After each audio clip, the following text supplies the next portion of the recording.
اللہ کی رحمت کا سامان آ گیا ہے، رمضان آ گیا ہے، رمضان آ گیا ہے، رمضان احترام و عزت کے ساتھ حضور سید المرسلین خاتم الانبیاء شفیع المذنبین رحمت للعالمین خاتم المعصومین راحت العاشقین صلی اللہ تعالی علیہ وآلہ واصحابہ وبارک وسلم کی بارگاہ میں اپنی غلامی کا ثبوت دے، اور جس طریقے سے میں پڑھا ہوں میرے ساتھ مل کر حضور دل کے ساتھ نذران محبت پیش کریں۔ الصلاۃ والسلام علیک یا رسول اللہ،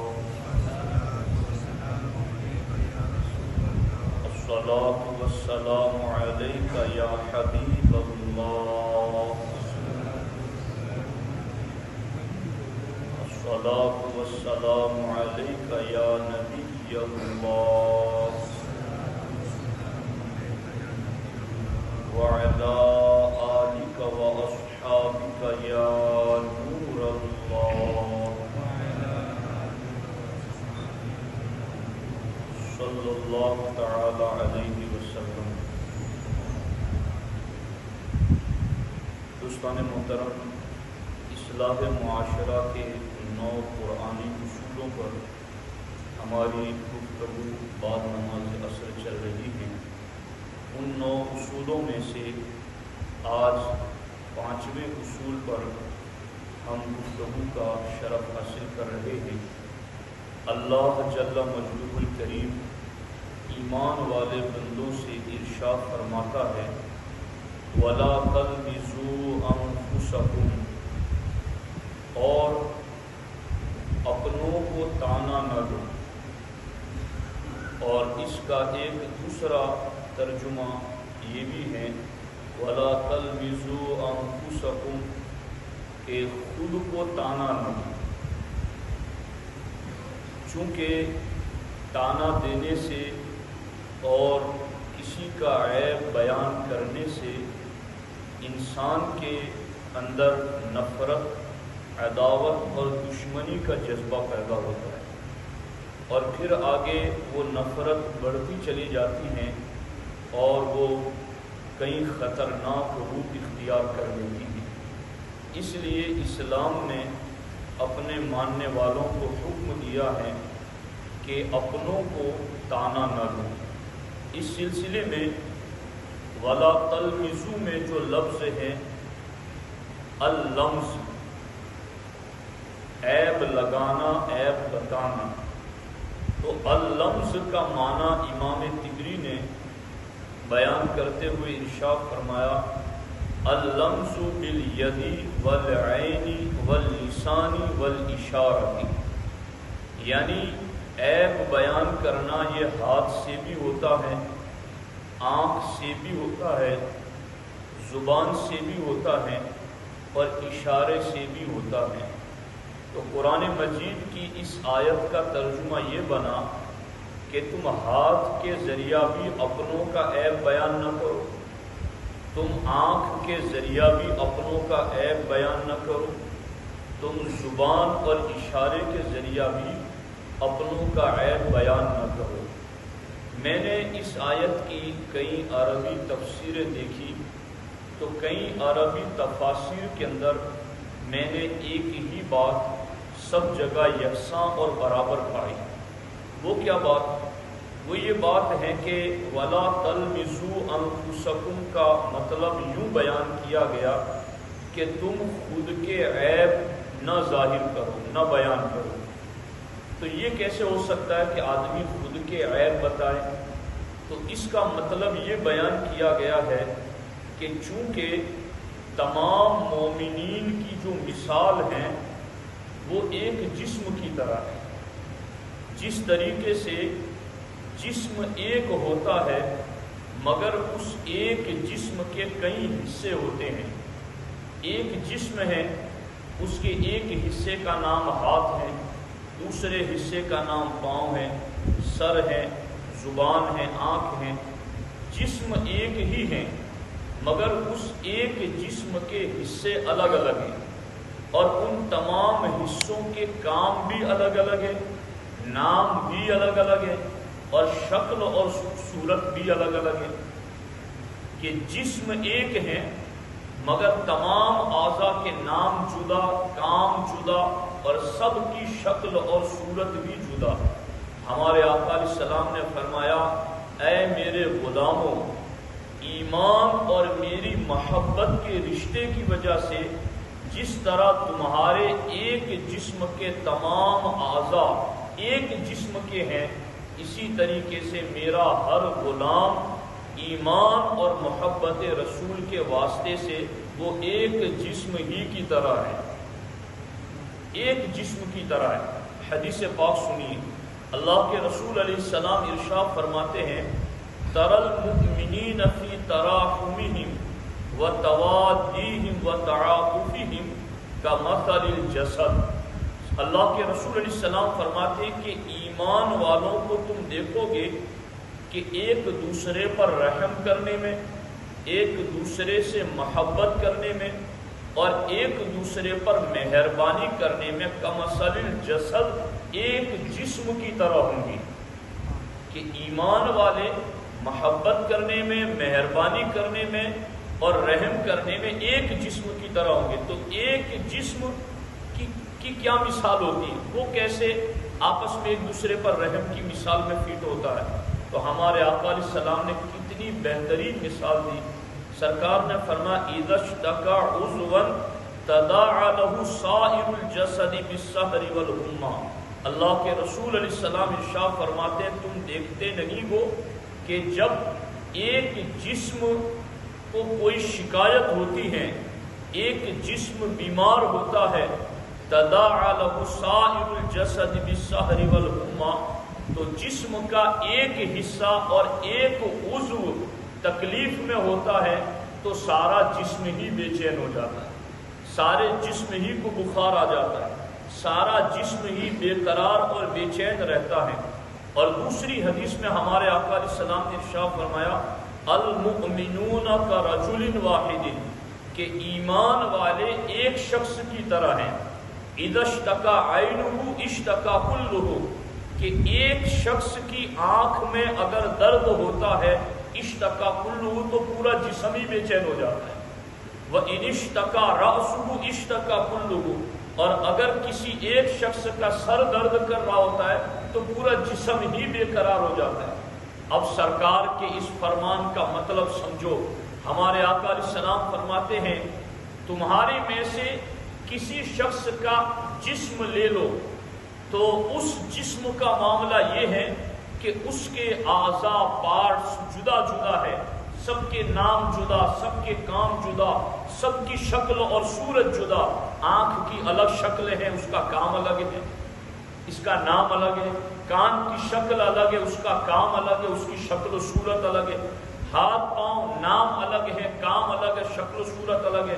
لیکن سرکار فرماتے ہیں، کیا تم دیکھتے نہیں ہو کہ ان کی شکلیں، نام، کام سب جدا ہے، مگر کسی ایک کو تکلیف ہوتی ہے تو ہر ایک بے چین ہو جاتا ہے، ہر ایک بے قرار ہو جاتا ہے، ہر ایک کو نیند نہیں آتی۔ سرکار فرماتے، میرے غلاموں، میں نے اپنی غلامی کی نسبت سے پوری دنیا کے ایمان والوں کو ایک جسم کی طرح بنا دیا ہے۔ پوری دنیا کے مسلمان ایک جسم کی طرح۔ یہی تو وجہ ہے کہ اگر کسی ملک میں زلزلہ آتا ہے، کسی ملک میں ظلم ہوتا ہے، تو پوری دنیا کے مسلمان بے چین ہو جاتے ہیں، ان کی مدد کرتے ہیں، ان کے لیے دعائیں کرتے ہیں، ان کو اپنے دکھ سکھ میں شریک سمجھتے ہیں۔ تو اللہ کے رسول علیہ السلام کا فرمان سچ ہے اور نظر بھی آ رہا ہے کہ یہ سرکار نے فرمایا، ایمان والے ایک جسم کی طرح ہیں۔ اب میں یہاں پر ایک بڑی دکھتی ہوئی بات عرض کرنا چاہتا ہوں، جس کو حکیم الامت مفتی احمد یار خان نعیمی علیہ الرحمہ نے فرمایا کہ ہاں، جسم کے کسی ایک حصے کو تکلیف ہو تو باقی جسم بے چین ہو جاتا ہے، مگر یہ اس وقت ہوتا ہے جب جسم میں جان ہو۔ اگر وہ جسم مردہ ہو جائے تو پھر اس کے کسی بھی حصے کو تم چوٹ لگاؤ، دوسرے حصے کو کچھ فرق نہیں پڑتا۔ تو اب ہمیں دیکھنا ہے کہ کیا ہم مردہ ہے یا زندہ ہے. اگر زندہ ہے تو پھر ہمیں کسی بھی مومن کو تکلیف پہنچے، اس کو عیب لگایا جائے، اس کے اندر کسی بھی طرح کی کوئی تکلیف ہو، تو پھر زندہ ہے تو درد ضرور ہوگا، زندہ ہے تو رحم ضرور ہوگا، زندہ ہے تو اس پر مہربانی ضرور ہوگی. اس لیے کہ جسم کے حصوں کے نام جدا، کام جدا، شکلیں جدا، مگر جسم میں جان ہے تو آنکھ کو تکلیف ہوگی تو پورا جسم بے چین ہو جائے گا. اسی طرح سے مسلم معاشرے کے اندر اگر روحانی جان موجود ہے تو کوئی ایک مومن بھی تکلیف میں ہوگا، دوسروں کو اس کا احساس ہوگا. اسی بات کو نظر میں رکھتے ہوئے قرآن نے کہا وَلَا تَلْمِزُوا أَنفُسَكُمْ، تم اپنے مومن بھائی کو جدا کہاں سمجھتے ہو؟ اس کا عیب بیان کر رہے ہو تو تم خود اپنا عیب بیان کر رہے ہو. وَلَا تَلْمِزُوا أَنفُسَكُمْ، خود کا عیب بیان نہ کرو، کیونکہ ایک جسم کی طرح سرکار نے تمہیں کر دیا ہے. تو آپ غور کریں، یہ اسلامی فلسفہ اور یہ اسلامی سوچ ہے. اب ایک طرف اس اسلامی تعلیمات کو دیکھیں، دوسری طرف ہم اپنے آپ کو دیکھیں. تو اگر ہم مر نہیں گئے ہیں تو پھر نزا کے قریب تو لگتے ہیں، سکرات میں لگتے ہیں، کیونکہ احساس اگر نہ ہو کہ جسم میں پاؤں میں ٹھوکر لگ جائے اور آنکھ میں آنسو نہ آئے، زبان سے آہ نہ نکلے، ہاتھ اس کی مرہم پٹی نہ کرے، تو پھر لگتا ہے کہ یہ جسم کیوں حرکت نہیں کر رہا ہے. تو دوستان محترم، یہ قرآن میں کہا گیا وَلَا تَلْمِزُوا أَنفُسَكُمْ، اپنوں کے عیب بیان نہ کرو. اور دوسرا ترجمہ یہ کہ خود اپنے عیب بیان نہ کرو. اب اس سلسلے میں احادیث پاک اور دیگر کئی اشارات اس سلسلے میں نظر آتے ہیں.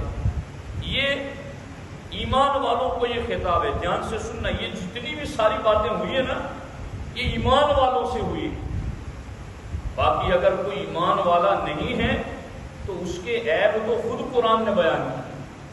اور کبھی کبھی ہم اس معاملے میں کہ جن کے عیب قرآن نے بیان کیے، ولید بن مغیرہ جس نے حضور کی توہین کی، حضور کی گستاخی کی، تو اللہ تعالیٰ نے نون والقلم وما یسطرون ما انت بنعمت ربک بمجنون، اللہ تعالیٰ نے اپنے محبوب کی شان بیان کرنے کے ساتھ ساتھ ولید بن مغیرہ کے 9-10 عیبوں کو بیان کر دیا. یہ جو ہے نا ولا تلمزو، تو اسی سے مشتق ایک جملہ جیسا قرآن میں وَيْلٌ لِكُلِّ ہُمَزَةٍ لُمَزَةٍ، تو لمز ولا تلمزو یہ لمز سے بنا ہے. اسی طرح ولید بن مغیرہ کے بارے میں کہا حماز مشاء بنمیم مناع للخیر معتد اثیم عتل بعد ذلك زنیم. یہاں تک کہ اخیر میں یہ بھی بیان کر دیا محبوب یہ جو تمہاری توہین کر رہا ہے یہ حلال کی اولاد ہی نہیں ہے. میں افسوس اس مقام پر کبھی کبھی سنیوں کو دیکھ کر کرتا ہوں کہ جب انہیں آپس کے معاملات ہوتے ہیں تو انہیں عیب اچھالنے کا خوب شوق ہوتا ہے، اور جب کسی بدعقیدہ کا ہو تو وہاں وہ نرم پہلو اختیار کرتے، وہاں یہ کہتے ہمیں کیا پڑی ہے، غیبت نہ کرو اور اس طرح کی بات نہ کرو. ارے قرآن پڑھو، دین کی روح کو سمجھو. قرآن میں یہ خطاب کہ اپنوں کے عیب بیان نہ کرو، یہ ایمان والا کہہ کر خطاب کیا گیا ہے.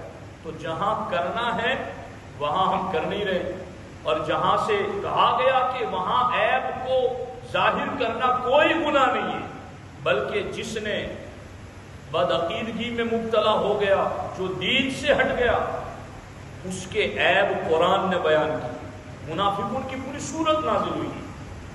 اسی طریقے سے آپ پہلے پارے کے اندر دوسرا صفحہ ختم اللہ علی قلوبہم سے لے لیں، ومن الناس من یقول سے کئی آیتیں مسلسل منافقین کے رد میں نازل ہوئی جو ظاہراً کلمہ پڑھتے تھے مگر ان کے عیبوں کو اللہ نے بیان کیا کہ یہ منافق کون ہے.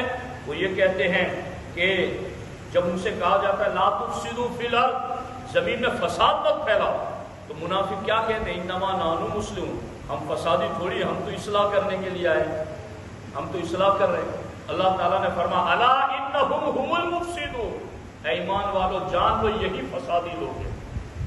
تو ان کے عیبوں کو بیان کیا گیا، لیکن ایمان والوں کو کہا گیا تم ایمان والے ہو تو آپس میں ایک جسم کی طرح تمہیں ایک دوسرے کے عیب بیان نہیں کرنے، بلکہ یہاں تک فرمایا گیا اور تعلیم اور تربیت دی گئی کہ یہ میرے سامنے تفسیر القرطبی موجود ہے، اس میں کہا گیا کہ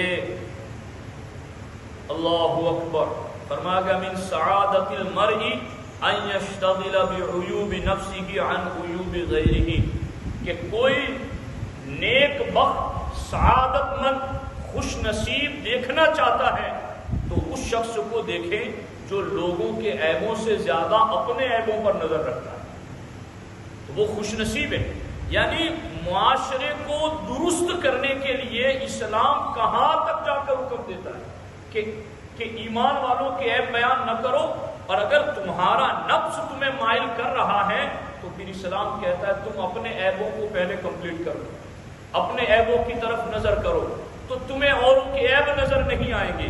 ہمارے آقا علیہ السلام نے اس مقام پر یہ بھی فرمایا، اذا اللہ کے رسول علیہ السلام نے ارشاد فرمایا یبصر احدکم القضاء فی عین اخیہ ویدعو الجزء فی عینہ، سرکار فرماتے ہیں لوگوں میں کوئی وہ ہوتا ہے جسے اپنے بھائی کی آنکھ میں تنکا پڑا بھی نظر آ جاتا ہے اور اپنی آنکھ میں پڑا ہوا شہتیر نظر نہیں آتا۔ یہ سرکار فرما رہے ہیں۔ اب یہ سرکار ہم سب کو، یعنی یہ میں اپنے دل سے بھی مخاطب ہو رہا ہوں، یہ سرکار ہم سب کو کہہ رہے، کیوں؟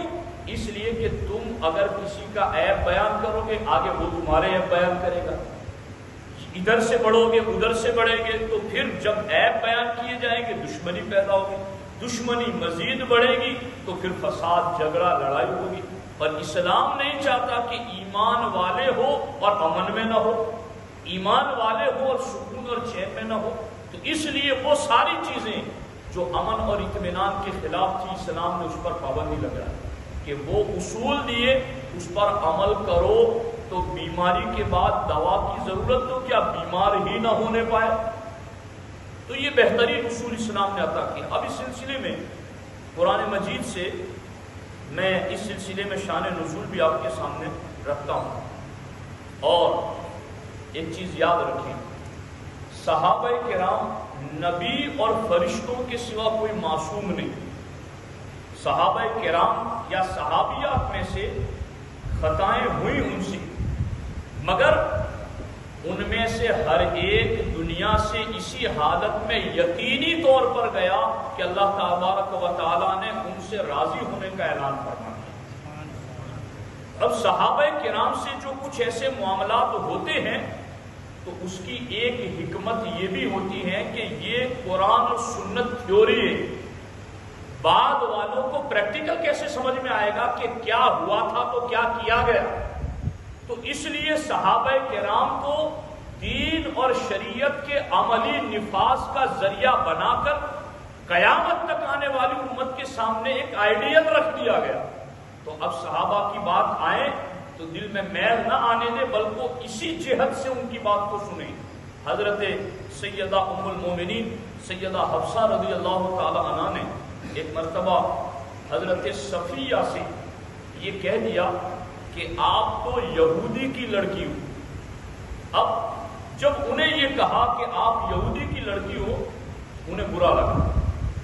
اب میں چونکہ اسپیکر لائن سے گھروں میں عورتیں بھی سن رہی ہوں گی تو میں ان سے بھی کہتا ہوں، آپ کو بھی بتاتا ہوں، جو نہ سنے انہیں بتا دیں کہ اگر ایک عورت دوسری عورت کا عیب بیان کرتی ہے تو دوسری خاموش نہیں رہتی، اینٹ کا جواب پتھر سے، کہ وہ ایک عیب سنائے تو ہم اس کے 2-4 سنا دیں۔ تو ان کی زندگی میں جو صالحات ہیں، ازواج مطہرات ہیں، کیا نمونہ عمل ہیں؟ حضرت حفصہ نے جب یہ کہہ دیا کہ آپ یہودی کی لڑکی ہو تو حضرت سیدہ صفیہ رضی اللہ تعالی عنہا کو برا لگا، حتیٰ کہ ان کی آنکھوں میں آنسو آ گئے، مگر انہوں نے جوابی کارروائی میں کوئی عیب بیان نہیں کیا، بلکہ حضور کی بارگاہ میں جا کر کے شکایت کر دی کہ حضور مجھے حفصہ نے یوں کہا ہے۔ آج بھی اگر کوئی مسلمان مرد ہو یا عورت ہو، اس کا کوئی بھی معاملہ، پرسنل ہو، اجتماعی ہو، تجارت کا، کاروبار کا، کوئی بھی معاملہ ہو، آج بھی حضور زندہ ہے اور حضور کا دین زندہ ہے۔ کچھ بھی مسئلہ ہو وہ دین کی طرف آ جائے، اللہ کے رسول میرے گھر میں یہ معاملہ ہوا ہے، آپ کی شریعت کیا کہتی ہے، آپ کا دین کیا کہتا ہے؟ ہزاروں ماں باپ مل کر کے ہمارا وہ بھلا سوچ بھی نہیں سکتے جو نبیوں کے امام اپنی امت کا بھلا بتا کر گئے۔ بس ہمیں توجہ دینی ہے، کوئی بھی معاملہ پیش کریں۔ حضرت سیدہ صفیہ نے روئی، برا لگا، مگر جوابی کاروائی میں لان تان نہیں کیا، بلکہ حضور کی خدمت میں شکایت درج کی۔ تو ہمارے آقا علیہ السلام نے کیا فرمایا؟ سرکار نے فرمایا کہ وہ کس بات پر فخر کر رہی ہو کہ تم تو ایک نبی کی بیٹی ہو اور نبیوں کے امام کی بیوی ہو، تمہیں اے صفیہ تمہیں اللہ نے یہ شرف عطا کیا ہے، تو تم پر وہ فخر کیا کرتی ہیں؟ یعنی حضرت حفصہ کو کہا کہ تم پر وہ فخر کیا کرتی ہے؟ فخر تو تمہارا ہے کہ تم ایک نبی کی اولاد میں ہو اور آخری نبی کی بیوی ہو، تو یہ شرف اللہ نے تمہیں عطا کیا۔ اس طرح سرکار نے انہیں تسلی دی، اور اس کے بعد سرکار نے حضرت حفصہ سے بھی کہا، حفصہ سے فرمایا حفصہ اللہ سے ڈرتی رہو، اللہ سے۔ تو آپ دیکھ رہے ہیں کہ یہ ہم کتنے خوش نصیب، کتنے سعادت مند ہیں خدا کی قسم۔ اگر یہ باتیں لکھی لکھائی نہ ہوتی تو ہم کہاں تلاش کرتے؟ ہم زندگی جینے کا سلیقہ کس سے سیکھتے؟ یہ دین سب کچھ روشن، سرکار فرماتے ترکتکم علی ملت بیضاء لیلھا کنہارھا، اے میری امت میں تمہیں ایسا روشن دین دے کر جا رہا ہوں جس کی راتیں بھی اتنی چمکتی ہیں جتنا دن چمکتا ہے۔ جہاں تم رہنمائی ڈھونڈو گے میرا دین تمہاری رہنمائی کرے گا۔ کوئی تمہاری زندگی سے موت تک اور موت کے بعد سے لے کر قیامت تک کوئی ایک لمحہ ایسا نہیں ہوگا کہ تم میرے دین سے سوال کرو اور میرا دین تمہاری رہنمائی نہ کرے۔ میں نے ایسا کامل دین تمہیں دے دیا، اور کیجیے۔ اس لیے لا تلمزوا انفسکم، اپنوں کے عیب بیان نہ کرو۔ اس سلسلے میں ہمارے آقا علیہ السلام نے ارشاد فرمایا بہت لان تان کرنے والے قیامت کے دن نہ گواہ ہوں گے نہ شفیع ہوں گے۔ یہ گواہ آپ جانتے ہیں، دوسرا پارہ ابھی بچوں نے تراویح میں چند دنوں پہلے پڑھا، وَكَذَلِكَ جَعَلْنَاكُمْ أُمَّةً وَسَطًا لِتَكُونُوا شُهَدَاءَ عَلَى النَّاسِ۔ اللہ فرماتا ہے محبوب تمہاری امت کو ہم نے ایسی خیر والی بنایا ہے کہ قیامت کے دن نبیوں کی گواہی تمہاری امت دے گی۔ اگلے نبیوں کی امتیں ان نبیوں کو جھٹلائے گی کہ نہیں انہوں نے یا اللہ تیرا پیغام ہم تک نہیں پہنچایا، اگلے نبی کہے گی کہ ہم نے پہنچایا۔ پوچھا جائے گا گواہ لاؤ، کہا گواہ امت مصطفیٰ ہے۔ تو جو لان تان کرے گا اس گواہی کی لسٹ سے خارج ہو جائے گا۔ حضرت عیسیٰ کے ساتھ رہنے والے حواری جنہوں نے کتنا ساتھ دیا حضرت عیسیٰ کا، کتنا بڑا مرتبہ پایا، مگر وہ ساری عبادتیں کرنے کے بعد انہوں نے کیا کہا اللہ کی بارگاہ میں؟ فَاكْتُبْنَا مَعَ الشَّاهِدِينَ، اے اللہ ہم نے زندگی بھر نیکیاں کی، اجر تجھ سے اتنا مانگتے ہیں کہ جو گواہ امت آئے گی ہمیں بھی اس امت میں شامل فرما دے۔ تو گواہ والو تمہاری گواہی بڑی ویلیو رکھتی ہے۔ تو لان تان کرنے والا اس دن گواہی کی لسٹ سے خارج ہو جائے گا، نہ شفیع ہوگا، یعنی اس کو سفارش کا حق بھی نہیں دیا جائے گا۔ دوستان محترم آپ دیکھیں اب اس سلسلے میں باتیں اور بھی بہت ساری ہیں، مگر وقت کی گنجائش کے اعتبار سے میں ان باتوں کو یہاں چھوڑ رہا ہوں۔ ایک حدیث شریف صرف عورتوں کے لیے، چونکہ یہ وصف عام طور پر عورتوں میں زیادہ پایا جاتا ہے۔ حضرت سیدنا ابو ہریرہ سے روایت ہے کہ ایک شخص نے عرض کیا یا رسول اللہ صلی اللہ علیہ وسلم فلاں عورت کی نماز، روزے اور صدقات کے زیادہ ہونے کا خوب چرچا ہے، وہ نمازیں خوب پڑھتی ہیں، روزے صدقے خوب دیتی ہے، لیکن اپنے پڑوسیوں کو زبان سے ستاتی ہے، انہیں تانا دیتی ہے، برا بھلا کہتی ہے۔ ہمارے آقا نے فرمایا وہ جہنمیوں ہے، اور پھر کہا کہ حضور فلاں عورت نماز، روزے اور صدقات میں بہت زیادہ نہیں ہے، البتہ وہ پنیر کے کچھ ٹکڑے ہی صحیح مگر وہ خیرات کرتی ہے اور اپنی زبان سے پڑوسیوں کو تکلیف نہیں دیتی ہے تو سرکار نے فرمایا وہ عورت جنتی عورت۔ ان فرامین کو سنیے، عمل کیجیے تاکہ ایک خوشحال مطمئن زندگی ہمیں میسر آ سکے۔ اللہ تبارک و تعالی عمل کی توفیق عطا فرمائے۔ اے کاش میں بن جاؤں مدینے کا مسافر، اے کاش میں بن جاؤں مدینے کا مسافر، پھر روئی ہوئی طیبہ کو